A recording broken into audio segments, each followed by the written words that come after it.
guys! Welcome to my channel! In this video, I'll be tackling about globalization of religion. By the way, I am Resi Kunanan, second-year college student studying Bachelor of Elementary Education at Santa Rita College of Pampanga. Now, here is the question. What is the relation of religion to globalization? Let's find out! There are more than 7 billion people in the world today, and almost 84% of these people, approximately 5.8 billion, identify themselves as part of a religious group. The same study revealed that majority of these people are either Christians, Muslims, Hindus, respectively. A huge minority express that they are unaffiliated, a little more than 16%. Okay, but before we begin the relationship of globalization to religion, let us first define the globalization. Globalization is the networking and expansion of one's local products, beliefs, and practices, often through the use of technology. So what about religion? Religion is a collection of cultural systems, belief systems, and worldviews that establishes symbols that relate humanity to spirituality and to moral values. It is a unified system of beliefs and practice related to faith, the sacred, higher moral values. Religions have been diversely defined, both academically by theorists in the field of sciences and subjectively by people who engage in it. In the new translation of Emil Durkheim, commonly referred as Formes, Karenfield iterated the sociologist's definition of religion: a unified system of beliefs and practices relative to sacred things, that is to say, things set apart and forbidden, beliefs and practices which unite into one single moral community called a church, all those who adhere to them. Field continued explaining the three essential elements of this definition. First, religion is defined as an observable phenomena which can be studied objectively. Second, it is construed as an organized and ordered system. Third, the sacredness of religious entities is collectively constructed in a social process toward a united moral community.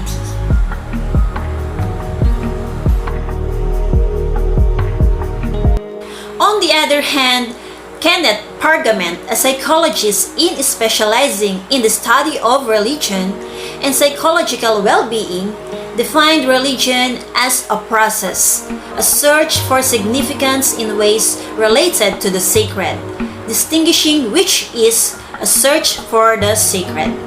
For Pargament, spirituality is religion's most critical function.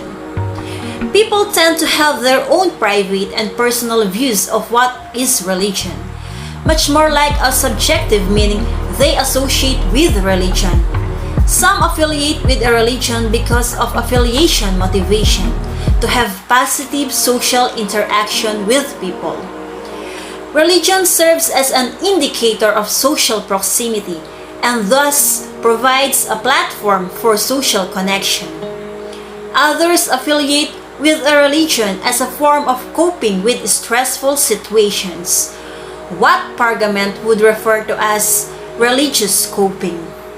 There are also those who relate with religion as a spiritual experience, an outcome of the experience of the mystical and divine, and a celebration of their spirituality. And yet again, some look at it as a mechanism promoting self-control and moral behaviors. So here it is. Religion has entered the information age and has globalized at accelerating rates through technological advancement. Information technologies, transport means, and the media are the bridges to disseminate religious ideas. For example, there are different websites that provide information about religions. These give important information and explanation about different religions which are accessible to every part of the world. So here are the different tools of uniting people all over the world on religious basis. Special internet sites, social networks, cell phone apps, charity funds, movies, religious schools, books. Internet allows people to contact each other easily worldwide, which allows religious ideas to spread. Media plays a significant role in disseminating our religious ideas. The television channels, radio station, and print media that advocates religion. Sometimes you see also people who are giving leaflets or booklets from house to house just to share their religion or religious beliefs. And because of internet and different websites, religions epitomizes the definition of globalization due to the fact that it can be spread more easily and efficiently through the use of different media. So it only means to say that the access to any religion will not be impossible through the rise of technology. So it's very easy to share your religion or your ideas in just one click. Having articulated the meanings that people attach to religion and religious experience, the question we ask now is this. In the time when rapid and widespread globalization of economic, political, and cultural information and process, where does religion lie in the greater scheme of things? Viktor Rodometov addressed this question in his essay, Religion and Globalization. He further underscored how the focus of social sciences in the past century was secularization. The hypothesized demise of religion and its value in societies manifested, for instance, in the separation of the church and the state. It can be said that secularization is the enforcement of secularism, a philosophical view oriented toward the need for a secular life beyond one's religious life. Stark has discussed so comprehensively why the secularization hypothesis, suggesting that the demise of a religion will happen alongside the rise of modernization, does not hold fast as a sound sociological hypothesis. According to Rodometov, there have been two distinct perspectives related to secularization in the modern times. One, the notion of post-secularity or the return of religious consciousness in the public sphere. And two, religious modernity where secularization is an active process emerging from social action.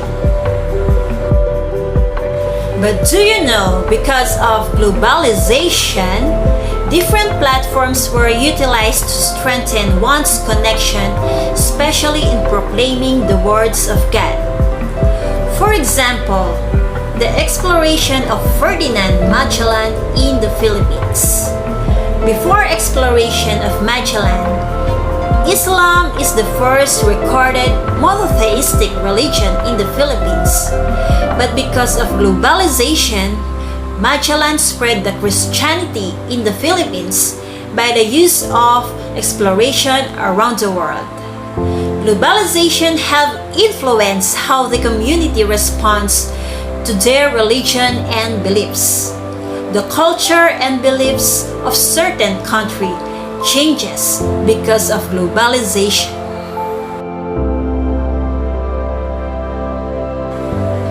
One of the consequences and promoters of globalization is cultural diversity. We heard from old religions the Jewish experience of exile or diaspora when they were sent out from the land of Israel. and scattered toward different parts of the world. Today, the same journey is taken by people. The age of diaspora in the contemporary times happened for various reasons. And as people move in and out of territories, they also carry with them their religious affiliation and its correspondent philosophies and practices. This phenomenon, when a small group of shared identity maintains their cultural practices as long as it aligns with the larger society's norms, is referred to as a cultural pluralism. In the context of religion, cultural pluralism requires a certain form of religious tolerance, allowing others to abide their own religious practices and beliefs, such as consenting the establishment of places of worships. Religious tolerance is quintessential in fostering peace in the community. Pluralism is a belief about the afterlife. It claims that in order to reach the afterlife, you simply need to be a good member of your religion. Unlike the other positions, this does not need a particular religion to use as a reference point. You might even believe that all of the religions are false, but that a reward is given to those who follow them. In this view, if you are a Muslim, you need to be a good Muslim. If you are a Christian, you need to be a good Christian. This seems to promote the most tolerance of any view, since there is no reason either to try to cover others or even criticize the actions of anyone outside of your own religious groups. A critical issue on religion which emerges in the contemporary world is the debate on religious fundamentalism. There are varying opinions as to religious fundamentalism. Some studies have established that it relates to cognitive and affective processes that influence behavior. Other studies, on the other hand, have shown that it is linked to some form of conflict and hostility toward people of different belief systems. Ilmas opined that religious fundamentalism manifests in two ways: nonviolent intolerance, or extreme identification with a particular religion, and violent intolerance, direct use of physical violence in pursuing subjectively defined religious missions. This proposition suggests that not all forms of religious fundamentalism causes some form of physical harm, but either forms imply some sort of exaggerated in-group centrality and discrimination of outgroups, which are manifestations of intolerance. Samuel Huntington hypothesized that in the next fundamental source of conflict is cultural, instead of economic and political. He suggested that the divide in humanity is mainly cultural, as seen from the diverse civilizations. He further suggests that these cultural affiliations will trigger discord and thus lead to inter-civilizational conflicts. Another phenomenon that matters in analyzing religion trends in the age of globalization is referred to as localization of religion. Universal religion is thematized alongside local particularity. This is linked with deterritorialization, the flow of religious traditions in areas where these traditions are unfamiliar or unpopular, paving way for the emergence of transnational religions, religion going global. Historically, we can glean that major religions in the world originate from particular geographical spaces and has territorial attachments. For instance, Christianity, Islam, Hinduism, and Judaism can be traced back to the Middle East, while Buddhism and Taoism from Oriental Asia. These religions have proliferated around the world as cultural exchanges between the East and the West took place during the age of expeditions and colonialism. In the age of globalization, Rodzometov suggested 4 forms of localization. 1. Vernacularization, linking religious universalism with vernacular language. 2. Indigenization, linking religious universalism with local particularism. 3. Nationalization, linking universal religion and local, national particularism. The 4th, transnationalization, absorption of a universal religion into one's own culture. It is now possible for any religion to spread beyond national borders, allowing even small religious movements to engage in overseas activities and leading to new unseen religious developments. It is about sharing the Word of God, that even times of pandemic, still there are ways on how to spread religious ideas and gospel. It's like impossibility will never be a definition of technology. Again, thank you so much, guys. I hope you learned something from the discussion. By the way, before I end this, don't forget to like and subscribe. You may also leave your comment here. Thank you!